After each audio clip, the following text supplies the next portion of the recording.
In the profound wisdom of our Nigerian elders, the king who dances while his people mourn will soon find his throne empty. A proverb that warns of the dangers when leaders appear detached from the suffering of those they serve, fostering resentment that can erode trust and authority. This saying echoes loudly in the wake of a devastating terrorist attack in Kwara State, where outrage has erupted over President Bola Tinubu's attendance at a high-profile wedding in Abuja just hours after the tragedy, and Vice President Shettima's visit to the state capital without venturing to the affected village, actions that many Nigerians interpret as a stark display of insensitivity amid national grief. This na confirm street news. Na wetin we hear with a report, but be sure say na confirm. Abeg, hit that subscribe button, like this video, and drop a comment to help us grow and bring you undiluted news. The heart of this controversy stems from the brutal assault on the communities of Woro and Nuku in Kayama local government area of Kwara State, where suspected Boko Haram militants carried out a deadly raid that left dozens, potentially up to 170 residents dead, homes and shops razed, and families shattered. The attack, which lasted several hours, involved indiscriminate gunfire, close-range executions, and abductions, targeting locals who had refused the extremist demands to adopt their ideology. In the immediate aftermath, as the nation reeled from the loss, President Tinubu proceeded to attend the wedding fatia of the children of the Minister of State for Defense at the National Mosque in Abuja, an event that unfolded less than 24 hours later. This decision has fueled widespread criticism, with many pointing to it as a symbol of misplaced priorities. Meanwhile, Vice President Shettima traveled to Kwara State on a condolence mission, arriving in Ilorin, where he met with state officials, including Governor Abdulrahman Abdulrazak, and confirmed the deployment of a military battalion to the region's forests. However, reports indicate that Shettima did not visit Woro village itself, remaining in the state capital despite initial expectations of a direct assessment of the devastated area. Sources have suggested that the governor advised against the trip, citing the long journey and poor road conditions that would prevent a same-day return, a claim that has drawn accusations of deliberate obstruction to shield the vice president from witnessing the full extent of the infrastructure neglect and human suffering. If tales like this, which peel back the layers on leadership and accountability in times of crisis, keep you tuned in and seeking more, I'd encourage you to like this video, comment with your reflections on how leaders should respond to national tragedies, and subscribe to the channel. It's your way of ensuring these discussions reach more ears and drive meaningful change. To grasp why these events have struck such a raw nerve, we need to consider the broader security challenges plaguing Nigeria. The Kwara attack is part of a persistent wave of violence from jihadist groups like Boko Haram, which originated in the northeast but has increasingly spread to other regions, exploiting remote areas with limited state presence. Kwara, traditionally seen as a relatively peaceful southwestern state, has faced growing incursions, with militants establishing footholds in forests and launching raids that disrupt communities.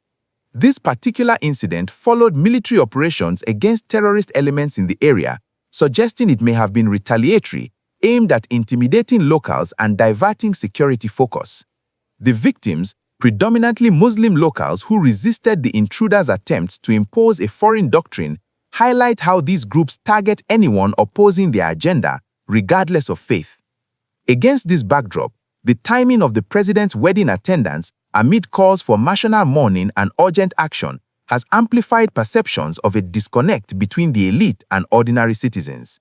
Similarly, Shettima's stop in Ilorin, where he sympathized with the state government and reiterated commitments to enhance security, fell short for many who expected a hands-on visit to Woro, a remote village where poor infrastructure already compound daily hardships.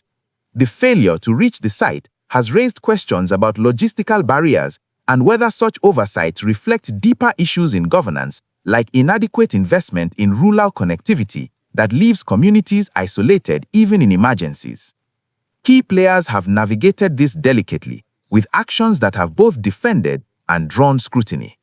President Tinubu, through his administration, has responded to the attack by ordering federal and state agencies to provide relief to the affected communities and holding an emergency security meeting with Governor Abdul Razak.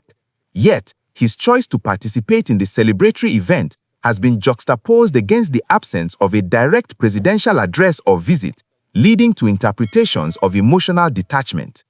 Vice President Shettima, acting on the president's directive, emphasized during his Ilorin meetings that the attack violated rights to peaceful existence and pledged justice for the victims, while confirming troop deployment to root out threats from the forests. Governor Abdul Razak has condemned the violence and called for investigations, but reports of his role in dissuading Shettima from traveling to Woro, allegedly to avoid exposing the vice president to the area's dilapidated roads, have portrayed him as prioritizing appearances over empathy. Human rights organizations, including Amnesty International, have urged thorough probes into the security lapses, while international bodies like the United Nations have condemned the killings and offered condolences. The consequences ripple across multiple fronts, underscoring vulnerabilities in Nigeria's fabric. Politically, these incidents erode public confidence in leadership, potentially fueling opposition narratives that portray the administration as out of touch with citizens' pains, especially in an era of economic strain where security remains a top concern. Socially, the outrage highlights growing frustrations with perceived elitism, where leaders engage in festivities while families bury their dead, deepening divisions between the governed and the governing. Economically, attacks like this disrupt rural livelihoods, farming and trade in Kwara's affected areas, exacerbating poverty and displacement, with abductions adding long-term trauma and costs for rescues or negotiations. On the security side, the spread of jihadist activities to new regions strains resources, demanding more than reactive deployments. It calls for proactive intelligence and community partnerships to prevent escalation. Public reactions have been intense and largely unified in condemnation, with netizens and civil society voices labeling the leaders' responses as callous and self-serving. Social media has buzzed with posts decrying Tinubu's wedding attendance as a lack of empathy, with phrases like wickedness and callousness circulating widely, and demands for why he couldn't pause personal engagements to address the nation. Similarly, Shettima's limited visit has been criticized as superficial, with accusations that staying in Ilorin avoided the harsh realities of Woro's isolation, further alienating those who feel neglected. Opposing perspectives, though fewer, argue that logistical challenges in remote areas are real and that the deployments represent concrete action, but these are often overshadowed by the dominant sentiment of disappointment in leadership priorities. As we look to what lies ahead, the immediate focus will likely be on the effectiveness of the military battalion in securing Kwara's forests and pursuing the attackers, potentially leading to arrests or neutralized threats that could restore some calm. However, without addressing underlying issues like poor rural infrastructure, which reportedly hindered the vice president's visit, similar oversights may recur, perpetuating cycles of violence and public distrust. Broader calls for security overhauls, including better funding for intelligence and community defenses, could gain traction if outrage sustains pressure on the administration. For the affected families, relief efforts and investigations will be crucial, but the lingering question of accountability for both the terrorists and perceived leadership failures may shape political discourse leading into future elections. If reforms emerge, they could mend some rifts, but inaction risks amplifying resentments that view governance as prioritizing the powerful over the people. In closing this sobering account of tragedy and the responses it has provoked, let's turn the spotlight to you. What do you think this says about priorities in leadership during crises? Share in the comments below, like if this narrative resonated, and subscribe with notifications on for more stories that hold power to account. Together, we keep the dialogue alive and push for a more responsive Nigeria.